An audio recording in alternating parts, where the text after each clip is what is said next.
Bueno, pues buenas tardes a todos. Muchas gracias por vuestra asistencia.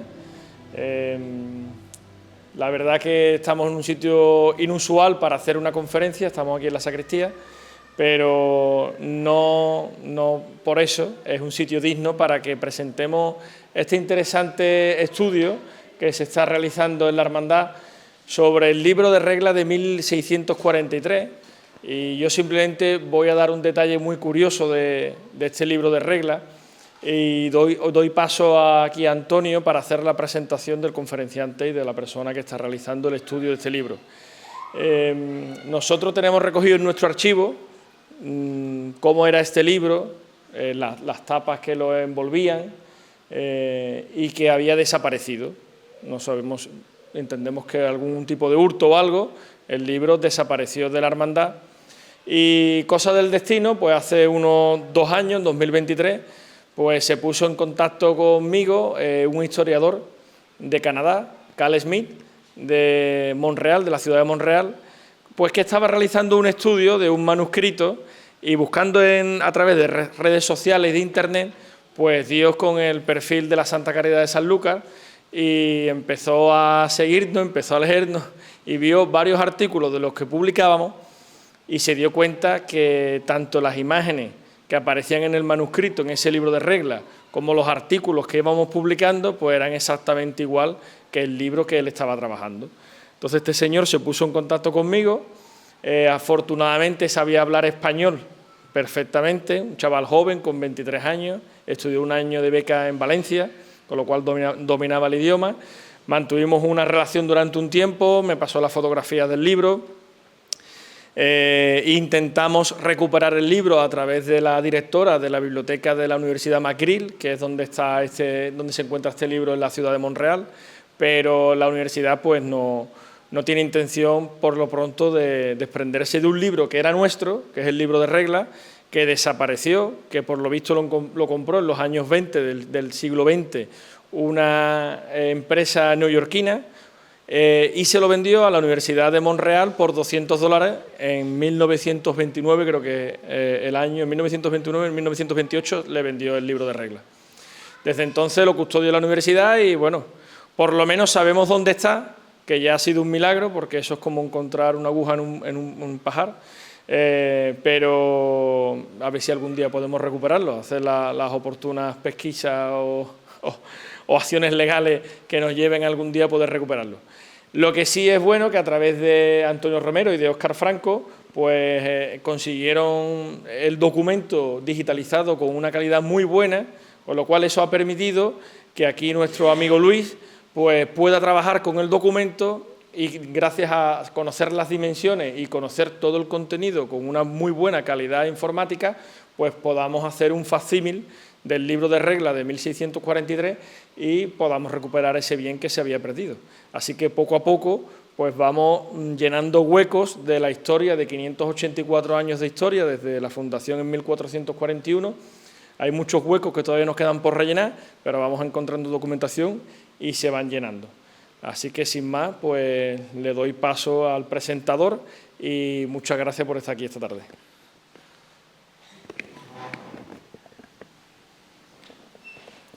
Buenas tardes a todos. A mí me corresponde presentar a don Luis Parejo Fernández en este acto pues de presentación del libro de reglas de la Santa Caridad, de la Hermandad de la Santa Caridad de 1643, que es un proyecto sufragado con fondos de la Fundación Provincial de Cultura de la Diputación de Cádiz. Luis Parejo Fernández es licenciado en Historia del Arte por la Universidad de Granada y doctor en Historia Moderna y de América por la Universidad de Córdoba. Posee un máster en Documentos y Libros, Archivos y Bibliotecas por la Universidad de Sevilla. Desde 2009 hasta 2013 ha trabajado en la digitalización de los fondos del Archivo General de la Fundación Casa de Medina Sidonia. Desde 2014 a 2018 dirigió un proyecto conjunto entre esa Fundación, Casa de Medina Sidonia, y la Diputación de Cádiz, para difundir los fondos del archivo de esa fundación a través de la realización de un portal de consultas de documentos. La vinculación con la Fundación Medina Sidonia se extendió hasta el año 2023. Durante el año 2018 formó parte del grupo de investigación Estudios Históricos del Recinto Fortificado de Niebla, en un proyecto coordinado por Juan Luis Carriazo Rubio, a través del Departamento de Historia, Geografía y Antropología de la Universidad de Huelva y la Delegación Territorial de Cultura de Huelva. Desde 2020 a 2023 ha formado parte, asimismo, de un equipo que se ha ocupado de la restauración del castillo del Altozano en Trebujena, para convertirlo en un centro cultural de interpretación. Actualmente colabora con varios proyectos de investigación financiados por la Diputación de Cádiz y la Junta de Andalucía.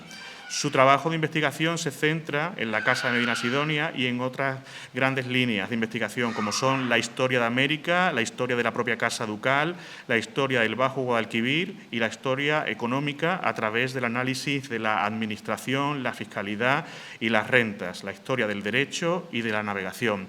Y sin más preámbulos, te doy paso, Luis. Muchas gracias y gracias a todos por su asistencia. Muchas gracias, Antonio. En primer lugar, quiero darle las gracias a la Fundación, a la Hermandad Santa Caridad, por permitirme estar aquí hoy. Asimismo, a la Fundación Provincial de Cultura de la Diputación de Cádiz por haber financiado este proyecto. Pero sobre todo quiero darle las gracias a Rafael Ibáñez y Antonio Romero Dorado, son amigos míos, compañeros, porque han sido cómplices en todo momento ante la propuesta que les hice para llevar adelante este trabajo. El libro en cuestión es este que tenemos aquí. El estado de conservación es bastante bueno. Como ha dicho Rafael, está conservado en la Biblioteca McGill y está descrito de la siguiente manera. La decoración iluminado en tintas verdes, roja, morada, marrón y dorada, con varias iniciales y bordes adornados con motivos de hojas y vides, varios pájaros y rostros incrustados en los motivos, 3 hojas con pinturas contemporáneas a color, una de Jesús en la cruz, otra de María rodeada de devotos y ángeles. Las dimensiones son 210 por 310 milímetros y la superficie de escritura, lo que es la caja de escritura, 160 por 240 milímetros. Está titulado con el nombre de Libro de Reglas de los Hermanos de las Santas Obras y Misericordia de San Lucas de Borromeda, escriba desconocido, escrito en letra romana, itálica y gótica, y en principio tiene 28 hojas en vitela con ilustraciones y de nuevo aquí aparecen descritos las dimensiones. Y está conservado en el fondo de la colección de libros raros y especiales de la Biblioteca McGill, de la Universidad McGill, que está en Montreal, en Canadá. La encuadernación está compuesta el manuscrito está compuesto por 7 cuadernos. El primero es un cuaderno irregular o incompleto que está compuesto por un pliego más un añadido. Un pliego, si me permite, es esto, y cuando lo doblamos se empiezan a componer los folios, un folio y otro folio, y 4 páginas. Pues el documento está compuesto por un cuaderno irregular con un añadido que se puede apreciar en el dorso del documento. Lo voy a señalar aquí, no sé si se ve bien, el añadido, que puede parecer que es una página que ha sido recortada, pero no. El segundo cuaderno es un ternión de 3 pliegos, compuesto por 6 folios y 12 páginas. Los 4 cuadernos siguientes son 3 biniones, cada uno de ellos contiene 2 pliegos, 4 folios y 8 páginas, y el último es otro cuaderno irregular de 6 páginas. ¿Cómo he llegado a esta conclusión? Porque en las páginas que están digitalizadas he ido fijándome en los cantos, en los bordes de la encuadernación y he ido contando las páginas. A medida que he ido contando las páginas he ido determinando cuál era la estructura de la encuadernación del libro. Veis que aquí es un cuaderno y aquí forma otro cuaderno. La escritura, como he dicho antes, está en tintas verdes, rojas, moradas, marrón y dorada. La caja de escritura 160 por 240 milímetros.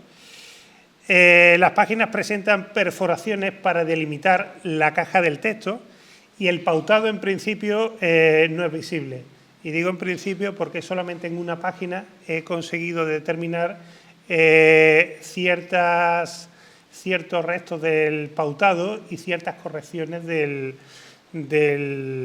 escribano que hizo el libro. El análisis del ducto de la caligrafía nos lleva a pensar que el códice fue escrito por una sola persona, tanto por la dirección como por el número y la secuencia de los trazos, para crear cada letra. En esta diapositiva que os estoy mostrando expongo un ejemplo de cada tipo de letra capital. En la primera, empezando por la derecha, está compuesta por motivos vegetales.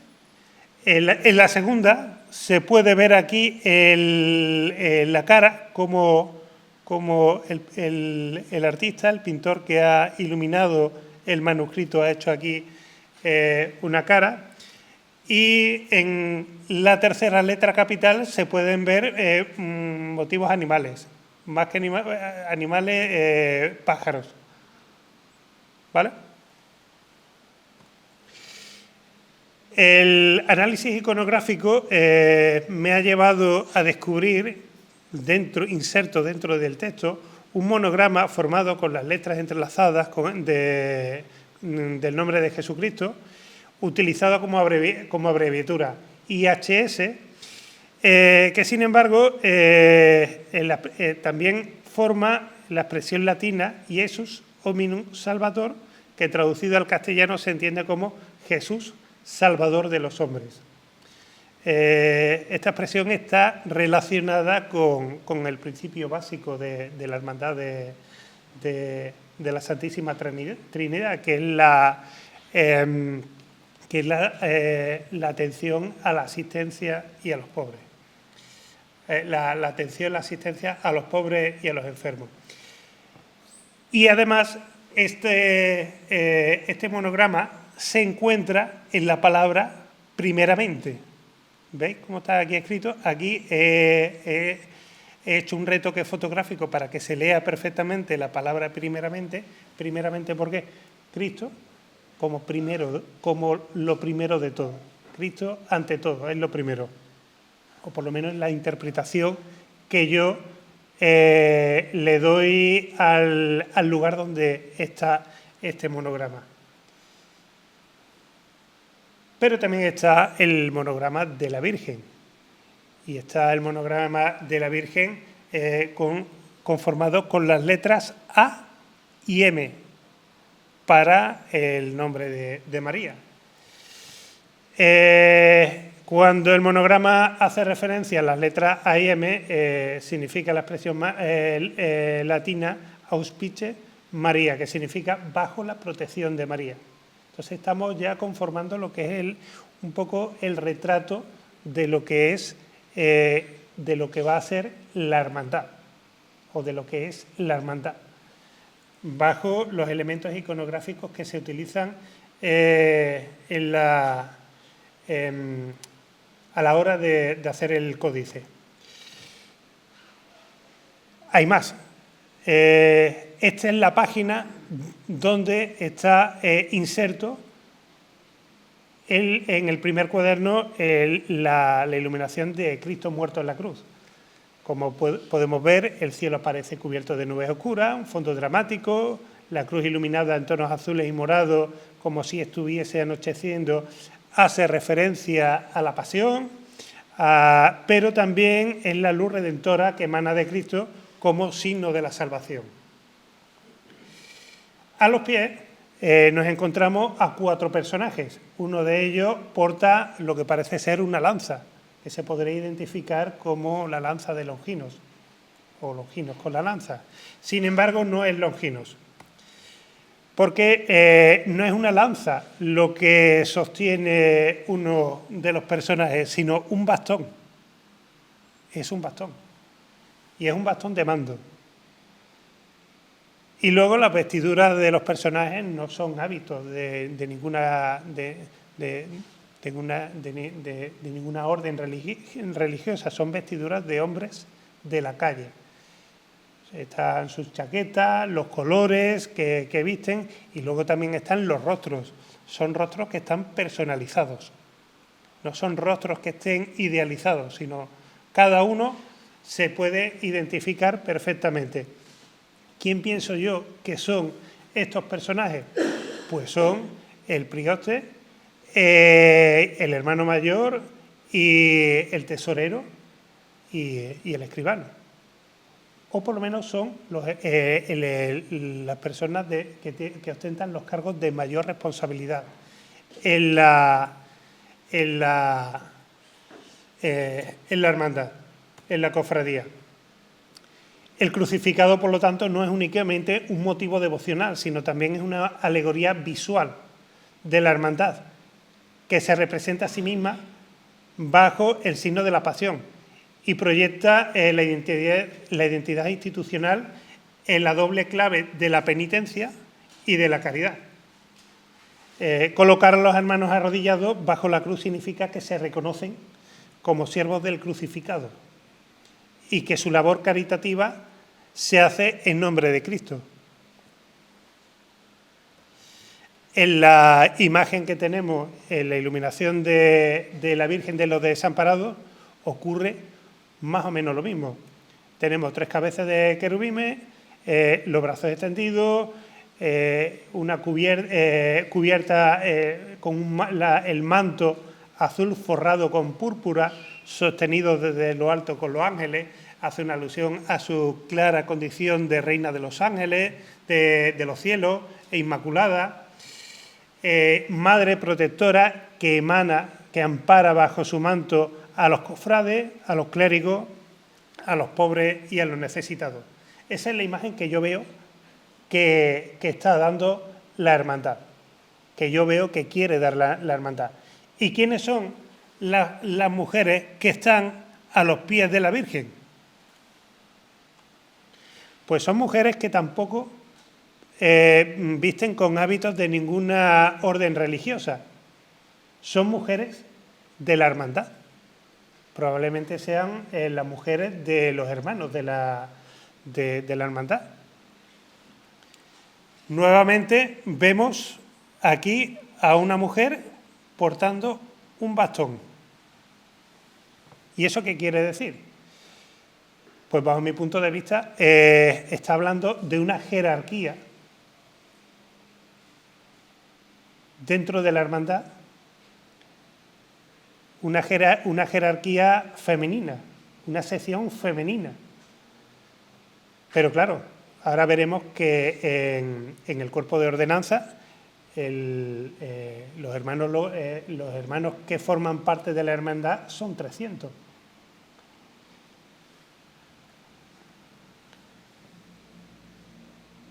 Son 300 hermanos, no 300 hermanos y 300 hermanas, sino son 300 hermanos varones.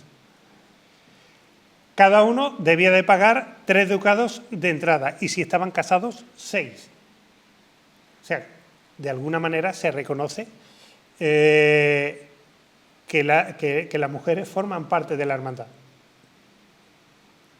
Ningún hermano podía entrar en la hermandad hasta que falleciese alguno de los 300.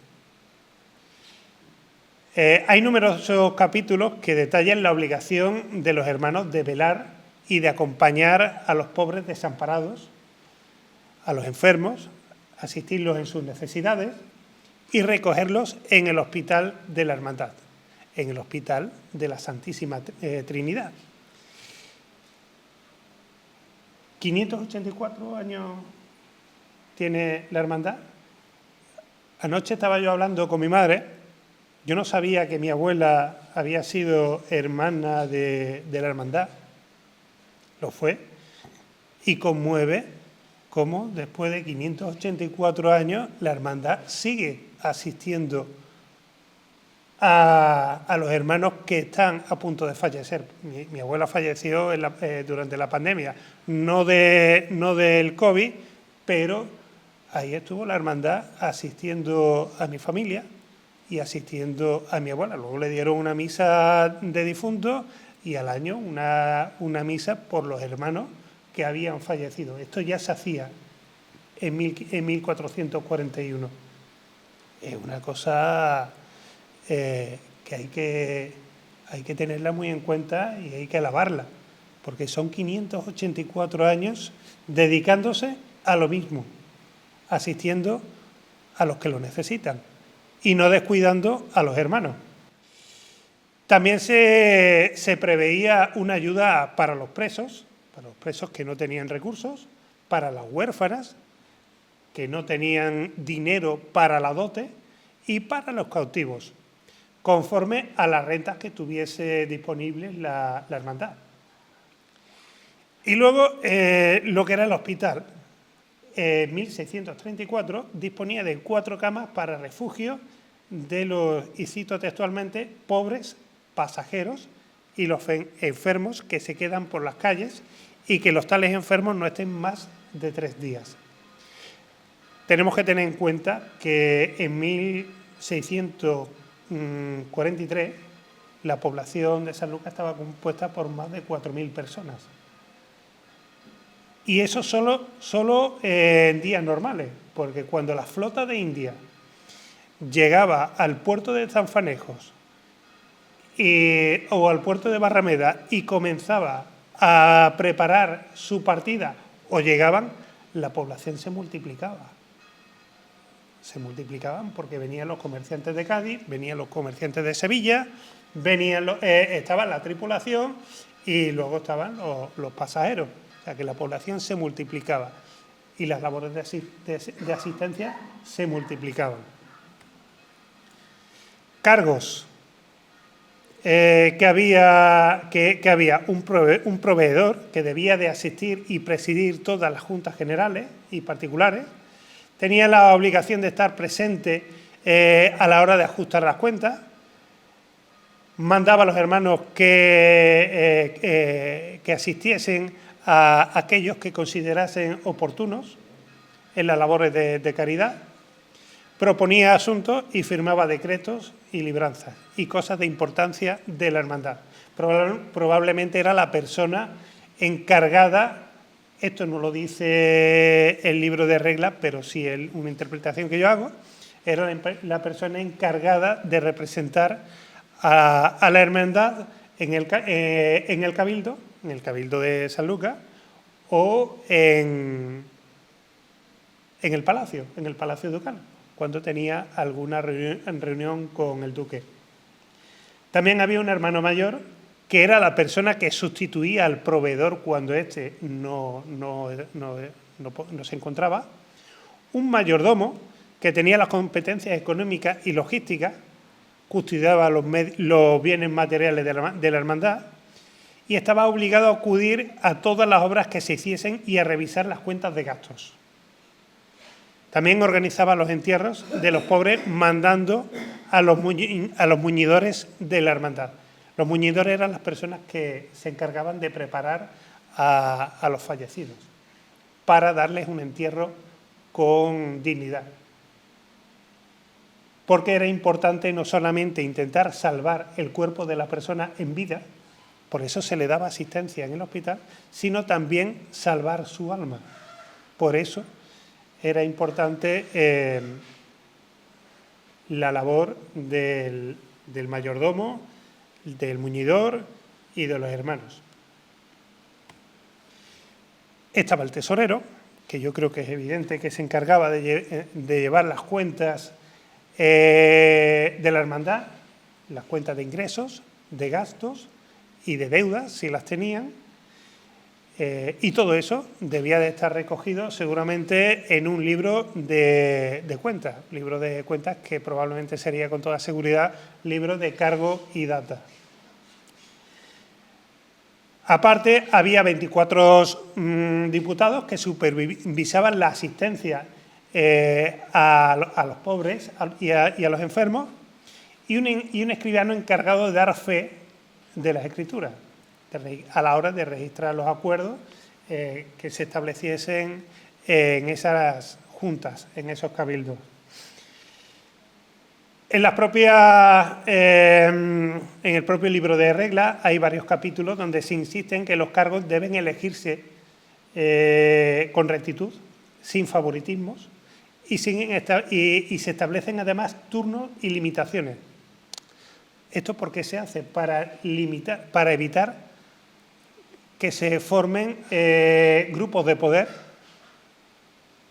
y se quede lo que es la hermandad en manos de una familia o de unas pocas personas. Los hermanos a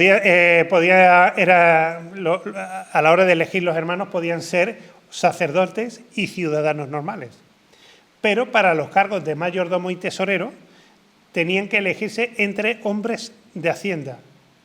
¿Y eso qué quiere decir? Vecinos que tuviesen un poder adquisitivo alto. ¿Por qué? Porque eran los que en un momento determinado debían de sacar de los apuros económicos a la hermandad. También considero, aunque eso no lo dice el libro de reglas, que en ciertos cargos como el de tesorero y escribano se requerían unos conocimientos especiales. ¿Por qué? Porque a la hora de llevar las cuentas uno tenía que saber leer y escribir y tenía que saber matemáticas y tenía que ser riguroso, tenía que ser una persona de confianza. Liturgia. Gran parte de los capítulos están dedicados a la regulación de los entierros. Todos los hermanos estaban obligados a acudir al entierro de un cofrade con un estandarte, con las hachas y con un acompañamiento solemne. Y lo mismo pasaba cuando se enterraban a las esposas de los hermanos. Y lo mismo ocurría cuando se enterraban a los hijos o a personas externas que habían dado limosnas a la hermandad. También se obligaba la hermandad a celebrar misas de difuntos, tanto para los hermanos como para los pobres, con privilegios de indulgencia. Y además se establecen las fiestas anuales obligatorias, Día de los Difuntos, Inmaculada Concepción, Día de la Santísima Trinidad, etc. Economía y bienes. Aquí se recoge minuciosamente cuál es la renta y los recursos por los cuales se sostiene la hermandad. Se prohíbe gastar el dinero de las limosnas y mandas en otra cosa que no sea obras de misericordia. Se exige hacer anualmente un inventario de todos los bienes y eso se exige al mayordomo. No se podían vender ni enajenar los bienes de la hermandad sin permiso. Y aparte había una supervisión constante de la gestión del gobierno de la hermandad y de las cuentas. ¿Cuál es el contexto en el que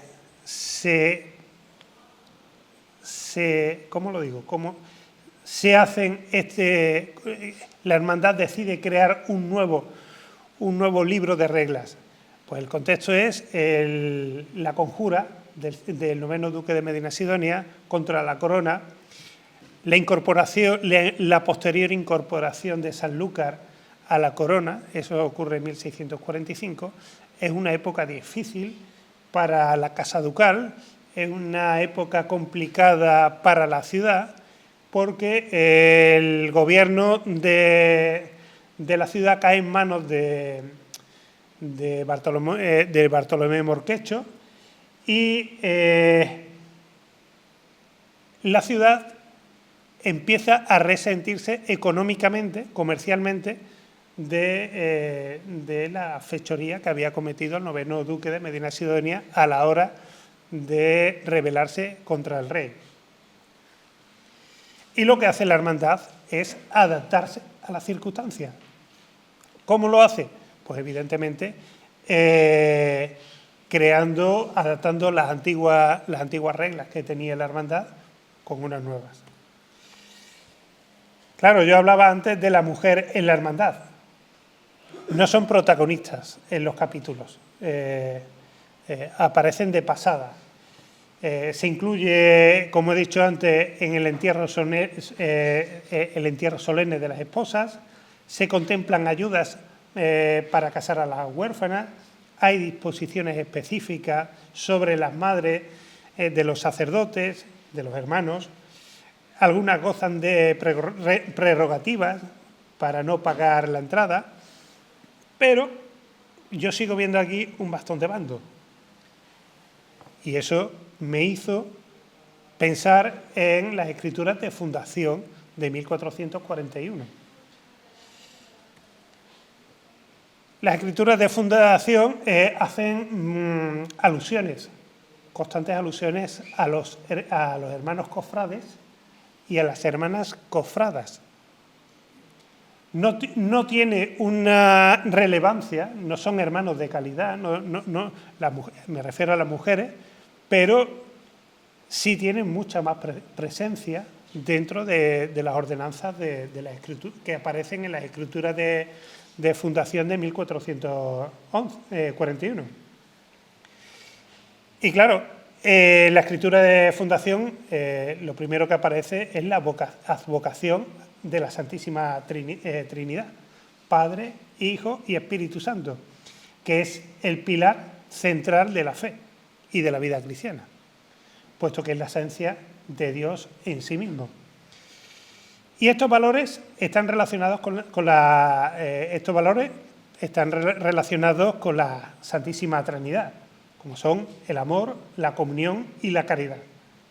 Valores que los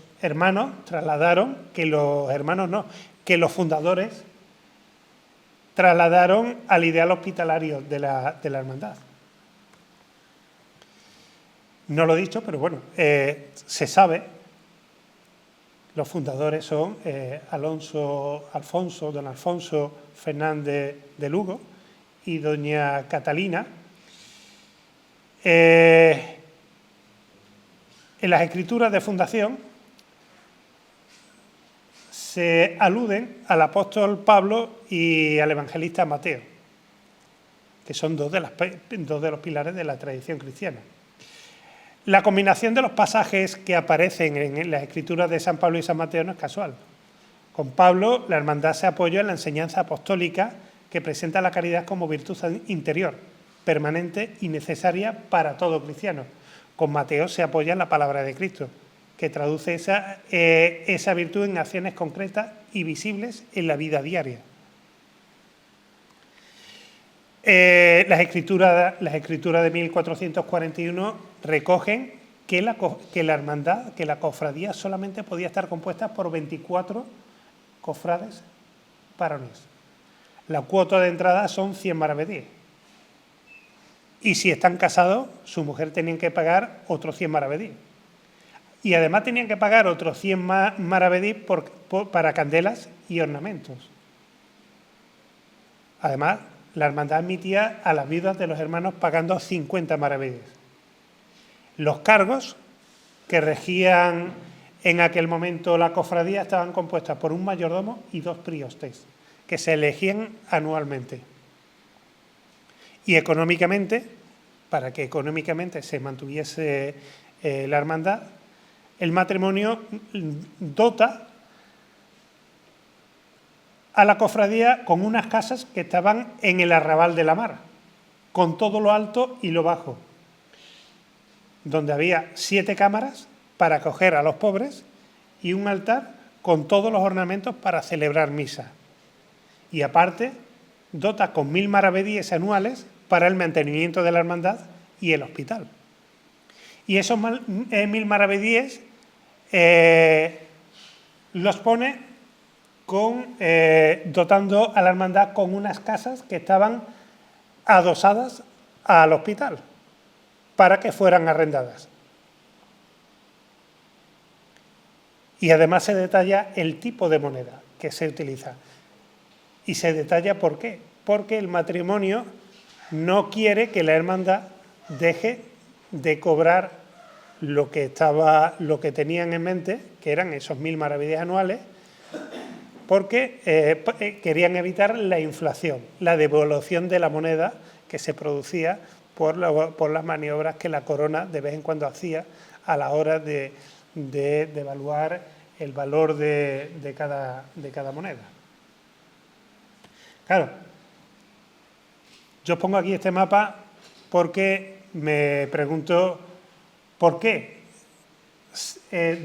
dota a la hermandad con unas casas en el arrabal de la Ribera en 1441, que es un arrabal poco poblado, porque es el que más proyección tiene de toda la ciudad. Aquí tenemos en el mapa, y me voy a levantar un momentillo.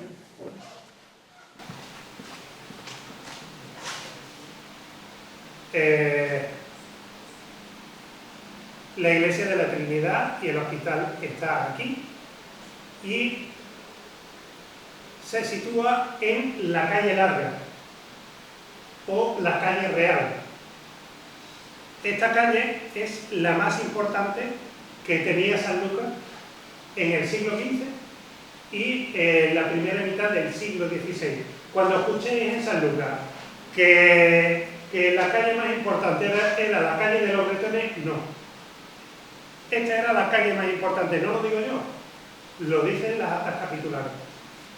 ¿Por qué era la más importante? Porque era la calle que daba acceso a la alcaicería. Era la calle que daba acceso a la calle donde estaban las casas y las tiendas de los comerciantes bretones. Este de aquí, este solar de aquí, era el solar que se utilizaba para poner las bendejas. Las bendejas eran las ferias medievales, que es el mismo solar que hoy ocupa la Plaza de Abastos. La calle Larga también daba acceso a la Plaza de Abastos, que era el núcleo comercial de San Lucas junto con la Plaza de la Revolución. Y luego la calle Larga daba acceso a la casa Chanca, que era la casa que tenían los duques de Medina Sidonia para el procesado del pescado, y las atarazanas. Las atarazanas, tanto las atarazanas como la casa Chanca se usaban como almacenes de madera, de piedra, sal.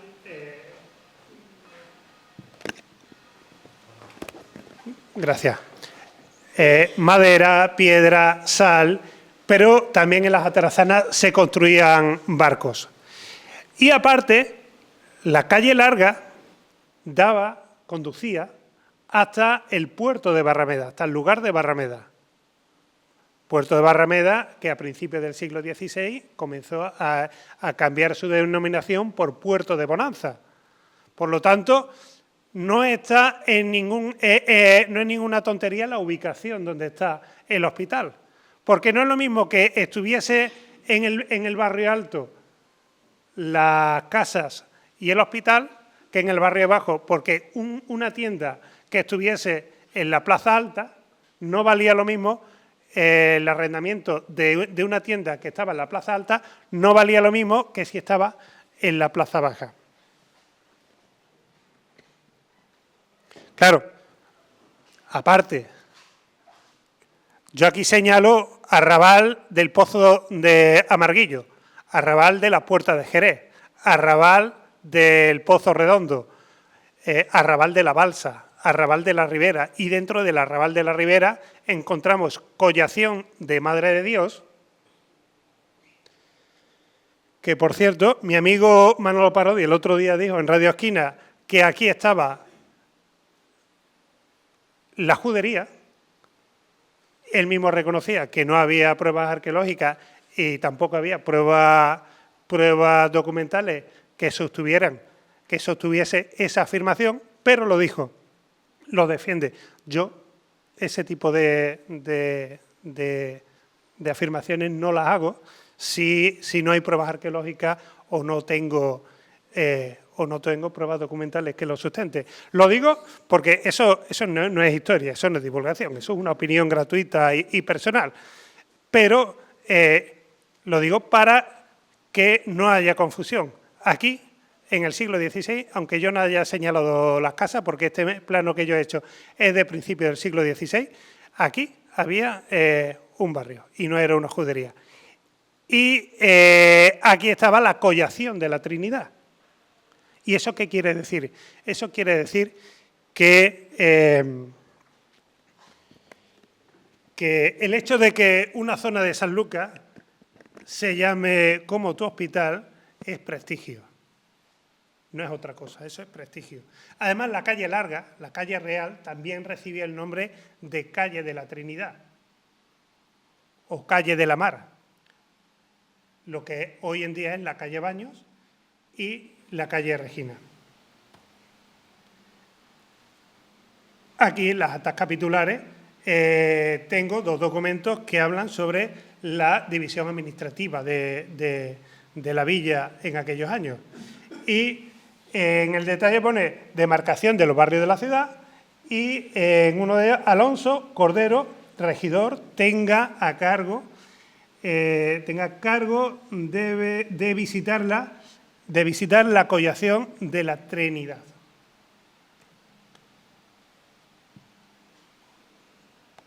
¿Qué os quiero mostrar ahora con estos planos? En mi tesis doctoral yo he registrado las tiendas que tenían los duques de Medina Sidonia a lo largo del siglo XVI. Y por colores voy mostrando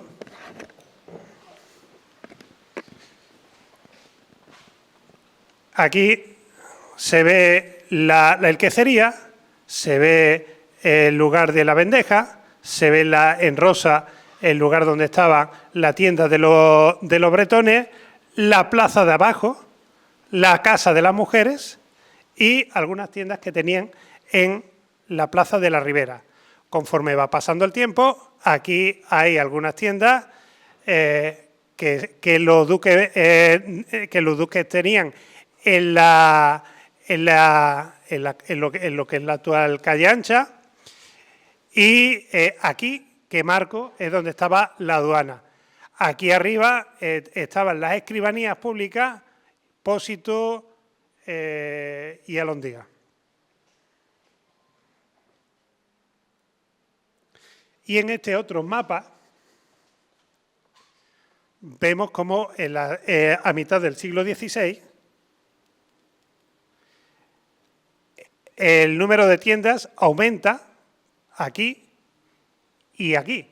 Aquí están las tiendas de madera de la plaza de la Ribera y aquí están las tiendas del Baluarte. Y estas son las tiendas que estaban a las espaldas de la aduana. ¿Vale? ¿Por qué os muestro esto? Porque en 1531 Antonio de Lugo le pone un pleito al duque de Medina Sidonia por intentar usurpar el patronazgo que establecieron sus abuelos sobre el Hospital de la Trinidad. ¿Por qué quisieron los duques de Medina Sidonia usurpar el patronazgo? Por prestigio. Tenían el control económico y comercial de toda la villa, controlaban el puerto y controlaban el patronazgo de casi todas las iglesias y monasterios de San Lucas, pero no controlaban a la Hermandad de la Santa Caridad, de la Santísima Trinidad. En 1550, Alonso de Herrera pide una licencia al Cabildo para hacer un balcón en una casa que está delante del Hospital de la Trinidad. Yo he revisado las actas capitulares y es, de momento, la única petición para hacer un balcón que yo he conseguido registrar en Sanlúcar en el siglo XVI. ¿Para qué? Pues tal y como se hace ahora, pues para asistir, para ver desde una posición privilegiada las celebraciones que hiciese la Hermandad de la Santísima Trinidad. Y en 1575, una comunidad de monjes agustinos se establece en el hospital y en la iglesia de la Trinidad. Y estuvieron hasta el 1 de mayo de 1578, que por orden del séptimo duque se fueron de allí, marchando en procesión junto al duque y el cabildo hasta el hospital de Santiago, donde se instalaron, que después se convirtió en el convento de San Agustín. ¿Por qué les muestro esta imagen? Para cerrar. Porque el trabajo que estoy haciendo, que en principio era una edición facsímil, consideré que había que hacer un estudio del libro de reglas de 1643. Pero para entender el libro de reglas de 1643 hay que hacer un estudio comparativo con las escrituras de fundación de 1441. Y no es de recibo pasar de mitad del 15 hasta el 17 sin ver el 16. Entonces, ese es el trabajo que dentro de poco va a salir impreso en un libro.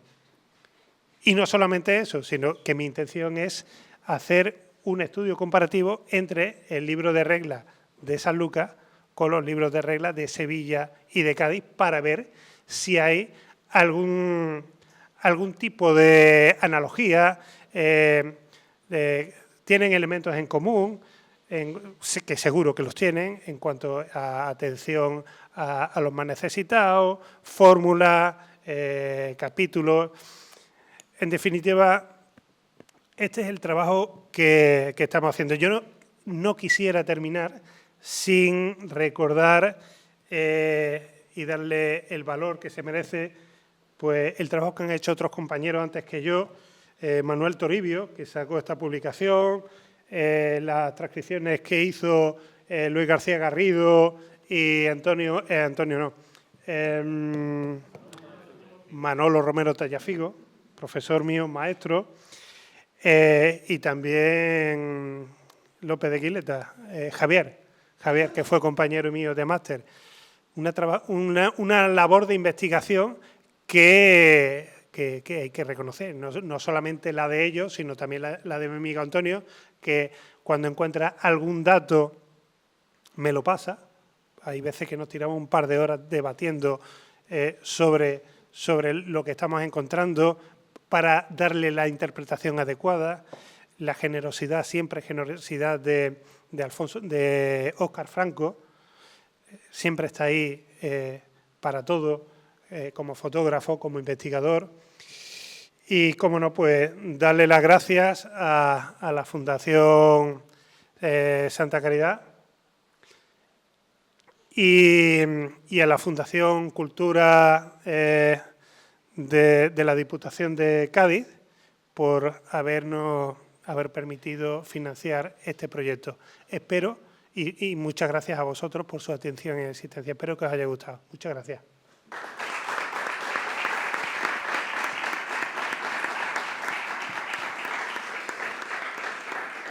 Si tienen alguna pregunta, yo se las contesto. La vara que nombra es origen de las varas que usamos en la hermandad. Sí, pero el origen es más antiguo. Se remonta a Oriente Medio. Pero es la misma. Es un bastón de mando. Es un símbolo de autoridad. ¿No puede ser que representen a los fundadores Sí. o a personas que están... Sí. Yo estoy seguro. El libro de reglas es un espejo.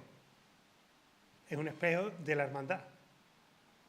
Y refleja el carácter laico y el carácter religioso. Uno de los capítulos es muy claro. Se pueden presentar a los cargos de la hermandad sacerdotes o ciudadanos. Evidentemente tenían que tener un poder adquisitivo determinado para atender a los más necesitados, ¿no? No va a entrar un pobres necesitados, pero el libro de reglas refleja ese carácter laico y ese carácter religioso, y te lo recuerda constantemente. Es complicado, en media hora, 3/4 de hora, no sé en cuánto tiempo me he ido, casi una hora, reflejar todo lo que estoy viendo, porque, claro, el análisis, ya que se hace, quiero que sea en profundidad y quiero que sea riguroso con la documentación que se conserva en el archivo municipal, en el archivo ducal, en la Fundación Casa Medina Sidonia, en Cádiz, y con el archivo de la propia hermandad, que es un archivo que me consta que es un pedazo de archivo y se ha puesto en valor con la digitalización. Aquí tenemos a la compañera Nieves, que no mire de reojo. Total, más preguntas. Lo que llama la atención es la figura de la mujer dentro de la hermandad, cuando hasta los años 70 del siglo pasado las hermandades eran exclusivamente de hombres. Sí, parece que estaban más adelantados nuestros ancestros que nosotros mismos en ciertas cosas. El papel de la mujer es algo en lo que yo no he querido profundizar porque todavía lo estoy analizando, pero tenían un papel importante. Vamos, en la propia Casa Ducal siempre se estudia la Casa Ducal desde el punto de vista masculino, desde el punto de vista de los duques de Medina Sidonia. Yo, por mi tesis doctoral, se ha limitado a 300 páginas, pero yo tengo pendiente sacar un estudio sobre esa cuestión, porque tengo todos los datos sacados, porque no está estudiado. Y aquí en la hermandad tenían una labor. En las escrituras de fundación son 24 hermanos. En la regla de 1643 son 300 hermanos. Curiosamente, son 24 diputados los encargados de ir. Pero claro, el entorno de la hermandad es mucho mayor. Tenemos que tener en cuenta que en los años 30 del siglo XVI la población de San Lucas gira en torno a las 1000 personas. En 1647, según el padrón de 1647, esa población estaba en 4.377. Y ese es el padrón que estudió Antonio Moreno Ollero, que estudió el padrón que mandó a hacer la corona. Porque si se estudia el otro padrón que se conserva en el archivo, que mandó a hacer la Casa Ducal, salen muchas más personas. Porque aquí había muchos extranjeros y había muchos moradores. Estantes. Había muchos estantes y muchos moradores que tenían que ser reflejados. Porque en la época en que Sanlúcar es incorporada a la corona, la coronal tiene que pagarle, tiene que indemnizar a la Casa Ducal. Y no es lo mismo indemnizar a la Casa Ducal con una ciudad que tiene 4.000 habitantes a una que tiene 6 o 7. Claro, nos tenemos que preguntar, ¿qué ha pasado entre los años 30 del siglo XVI y la mitad del siglo XVII? ¿Cómo una población pasa de 1.000 habitantes a más de 4.000 habitantes? El comercio. En los años 70, en los años 60, principios de los 70, se pone en marcha la flota de tierra firme. Y eso hace que las rentas que cobraron los duques de Medina Sidonia en ese segundo cuarto del siglo XVI se disparen. La renta de la aduana llegó a valer más de 14 millones de maravedíes. Una auténtica barbaridad. Entonces, claro, una cuestión como es la mía, yo estudio fiscalidad señorial y me encuentro con este trabajo, a mí me resulta muy interesante porque yo ahora lo que hago es aplicar todas las cuestiones fiscales a lo que está pasando en la ciudad. Y caza yo tengo perfectamente definido cuáles son las funciones del tesorero de la Casa Ducal, que estoy seguro que son las mismas que las del tesorero de la hermandad. Y lo mismo pasa con los escribanos. Y lo mismo pasa con los diputados. Entonces, hay que ir aplicando y es fundamental también estar en contacto con otros colegas porque, por ejemplo, Antonio ve una parte de la documentación que yo no veo. Porque yo estoy seguro que si le damos tiempo a él, nos habla sobre la autoría o posible autoría del libro de reglas de 1643, ¿es verdad o no? Sí. Yo no soy especialista en eso, pero es así. ¿Hay cálculos económicos para saber o para trasladar un maravedí al costo de lo que es un euro hoy? ¿Cuánto valdría?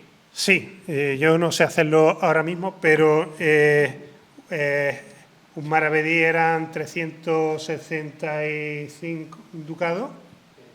O sea, un ducado son 365 maravedíes, un ducado de oro, pues hay que establecer el valor del oro de aquella época con el de esta época. Y hacer un ejercicio de imaginación y echando a un lado el tema de la inflación y se puede hacer una idea. Pero no es algo aproximado. Yo, para que la gente siempre entienda la moneda, los maravedíes, que piensen en euros. 14 millones de euros es una barbaridad. 14 millones de maravedí que cobraban los duques de Medina Sidonia por la renta de la aduana es una barbaridad. También me parece una barbaridad la cuota de hermanos de 100 maravedí. Lo intuyo, no sé cuánto es, pero intuyo que sería mucho dinero. Hombre, una cosa... Sí. Sí.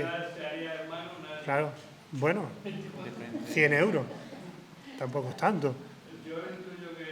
Lo que sí yo veo es que en la comunidad de hermanos, que una cosa son los hermanos de calidad y otra muy distinta, la comunidad de la Santa Trinidad, de la Santísima Trinidad. Y esa comunidad tenía que ser muy grande, porque estaba compuesto no solamente por los hermanos, sino por los familiares. Y luego por aquellas personas que donaban sus bienes para salvar su alma, para ser recordados. La Iglesia de la Trinidad, la hermandad, el hospital, es un monumento, es un recuerdo hacia ese matrimonio que creó la hermandad. Lo hizo porque eran creyentes, lo hicieron para salvar sus almas, pero también lo hicieron para ser recordados. Porque en los capítulos de las escrituras de fundación se establece que por cada misa que se dé a cada fallecido había que recordarles a ellos, ¿no? ¿Alguna pregunta más? De todas las maneras, en esos tiempos, los que eran hermanos tenían que ser gente con poder adquisitivo. Claro, sí. Es que no se puede comparar con lo de ahora, porque ahora cualquiera puede ser hermano, pero en estos tiempos era la gente que tenía poder adquisitivo, la gente rica. Claro. Por eso pagaban lo que pagaban. Claro. Y por eso hacían las labores de asistencia que hacían. Cuando profundice más en el estudio, vas a ver que a partir del siglo XVII ya la hermandad, primero de la Santísima Trinidad, y ya por ahí que empieza a cambiar la denominación de Santa Caridad, como has dicho que ha sido pionera en la presencia de la mujer y tener en cuenta la hermandad, verás cómo se va adelantando a diferentes procesos que van ocurriendo en la historia mundial, ¿no? Pero iba afectando tanto a la ciudad como al reino y al imperio español en ese momento, como van anticipándose circunstancias que pasan primero en San Lucas y que pasan en el seno de la hermandad y que después van pasando en el resto de España. Claro. La idea de este trabajo, de este proyecto, no es quedarme en 1643, sino es llegar por lo menos hasta el siglo XIX o principios del XX. Porque yo, por ejemplo, tengo los testamentos transcritos del patriarca de las Indias, del octavo duque, que les deja bienes, Conozco bastante bien la documentación del siglo XVIII de San Lucas y me encantaría y quiero hacer ese estudio para completarlo. Luego ya, a partir de ahí, se pueden profundizar en muchas pequeñas cuestiones. Pero establecer una historia de la hermandad desde que fue fundada en 1441 hasta nuestros días me parece fundamental. Abordar, por ejemplo, la cuestión de las denominaciones, de las distintas denominaciones que tuvo la hermandad, eso se aborda en este trabajo, porque se recoge en cada documento cuál es la denominación que tiene la hermandad. Y luego ya en el siglo XVIII-XIX, cuando se convierte en fundación, eso hay que establecerlo y eso hay que aclararlo porque hay mucha confusión. Y eso va a estar recogido, está ya recogido en la introducción del libro. ¿Qué es cada cosa? ¿Cómo? ¿De qué manera? ¿Por qué? Pero yo siempre digo lo mismo, hay que ser muy riguroso y ver la documentación. Ver la documentación, también ver si te engaña o no te engaña, porque hay documentos que te engañan, pero en base siempre a la documentación. Investigación. Eso, como dicen algunos, no, es que fulano me ha dicho que esto... No, eso no.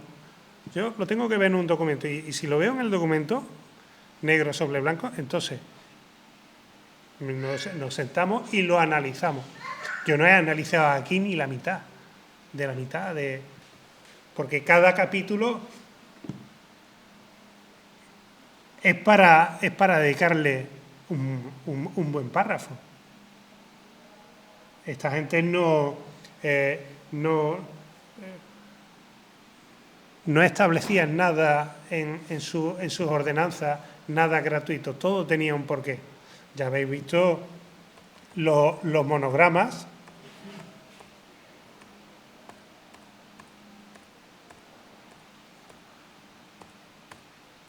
Bueno, ya habéis visto los monogramas.